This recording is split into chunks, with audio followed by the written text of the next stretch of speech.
Usually with most MCU movies, especially the Avengers films, I come out of it pumped, excited, wanting to see it again, and so thrilled.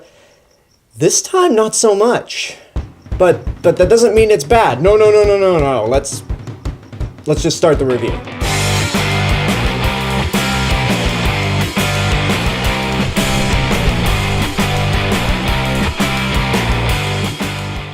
This is the highly anticipated, long-awaited, 10 years in the making event film for the Marvel Cinematic Universe, Avengers Infinity War. Directed by Joe and Anthony Russo, who did Captain America the Winter Soldier and Captain America Civil War, is the 19th film in the Marvel Cinematic Universe and stars way too many people for me to even name in this video. So I'm going to treat my plot summary for this review just like I treated my plot summary for The Force Awakens when it came out. Just as brief as can be, and I'm not going to go into too much detail. Basically, this movie follows Thanos, the Mad Titan played by Josh Brolin, who is on a quest to retrieve all of the Infinity Stones and wipe out half of the population in the universe just so everything could be in balance. And of course, it's up to Earth's mightiest heroes to band together once again and stop him, along with the Guardians of the Galaxy. Like I mentioned, this was a movie that was 10 years in the making for Marvel. This, and whatever the Avengers 4 is going to be titled, is the culmination of everything that has come beforehand. But to us, the audience, this has been 6 years in the making. We first got our glimpse of Thanos at the end of the Avengers, where he wasn't played by Josh Brolin,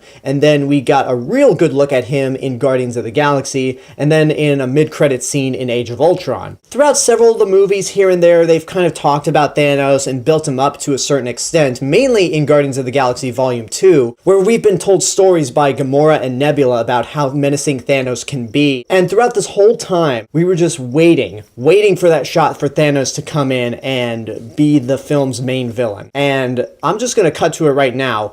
Thanos is the best villain in the Marvel Cinematic Universe. All the time building up to him, all the time just prepping for his arrival has been well earned. The minute this movie starts, we are introduced to Thanos, and we already got an impression of what he's like. He's very calm, he's calculating, he never raises his voice, but he is also terrifying. There's a moment in the movie early on where he's interacting with another character, and I won't say who it was or what the circumstance is, but I will say it definitely shows how powerful Thanos can be, even without all the Infinity Stones. So yeah, and Josh Brolin does a fantastic job with this role, and he's also we've had a few of these villains in the MCU, like Zemo and Killmonger, but he's sympathetic in a way. You see his motivation, and in many ways, it's actually worked out in his favor to where things have turned out well. All that being said, though, he is still a genocidal maniac and really gets some sort of thrill out of killing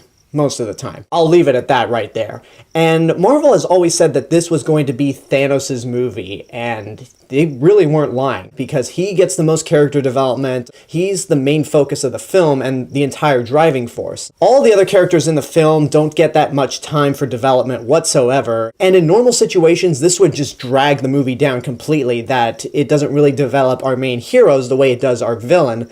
But all the heroes that we have in this movie have had at least one movie for us to know them. So by the time Avengers Infinity War comes out, we already get a good sense of who these people are, and also because of the long history that we've spent with them. So everyone on the hero spectrum is a fully developed character. You look at Tony Stark, yeah, I know what he's like. You look at Steve Rogers, I get whose personality is. He feels like a friend to me. Thor, Bruce Banner, Black Widow, Scarlet Witch, Rocket Raccoon, Star-Lord, Groot. All of these characters that are coming together again or for the very first time are already fleshed out characters, and we already get a sense of who they are. And the interactions with some of the characters meeting for the first time is spot on. It is just so entertaining to watch, and I won't really say much else other than that, but it's definitely entertaining when a lot of these characters from different sides of the galaxy finally meet up. I will say that the action scenes this time around are not as impressive compared to the other MCU movies the Russo brothers have done, but what carries these action scenes is a lot of the emotional weight that's surrounding the scenario. And when I mean the action scenes aren't as good as those two movies, I mean sometimes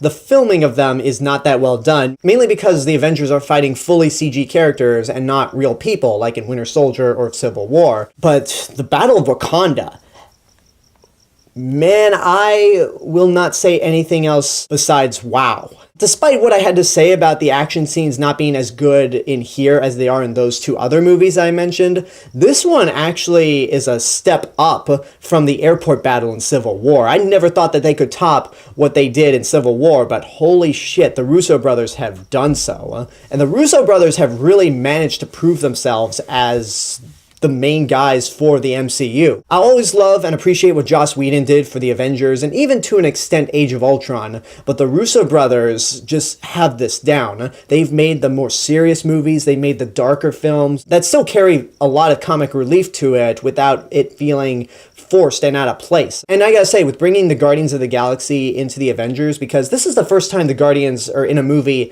that's not written by James Gunn, the writing still feels just as it is in those two Guardians of the Galaxy movies. Each of the Guardians still feels like they're characters from the past two movies, despite the fact that it's not written by James Gunn. And that is truly one of the biggest accomplishments that this movie has made, is to take all these characters together that have been handled by different writers, different directors, and it just all blends so beautifully. Now, if I had any criticisms for the movie, and without going into spoilers, this is not a movie made for people that have just seen 1, 2, or even only 10 films in the Marvel Cinematic Universe. This movie is very much like what Harry Potter and the Deathly Hallows Part 1 is.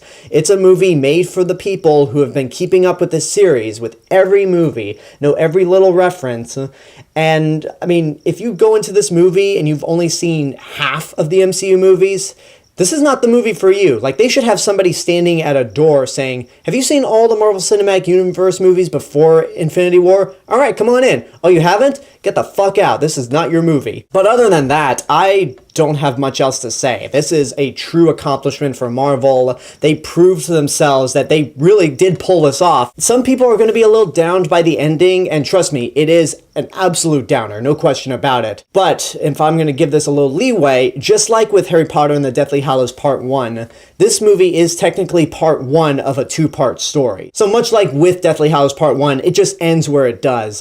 And it very much, man, I'm just going to give my rating right now. Get off your ass and go see it right now. Is it as good as Black Panther? Because I gave that same rating to Black Panther. No. I think Black Panther is so much better than this movie is, but that's not saying a whole lot. This is still an accomplishment of itself, given that it's a culmination of 10 years.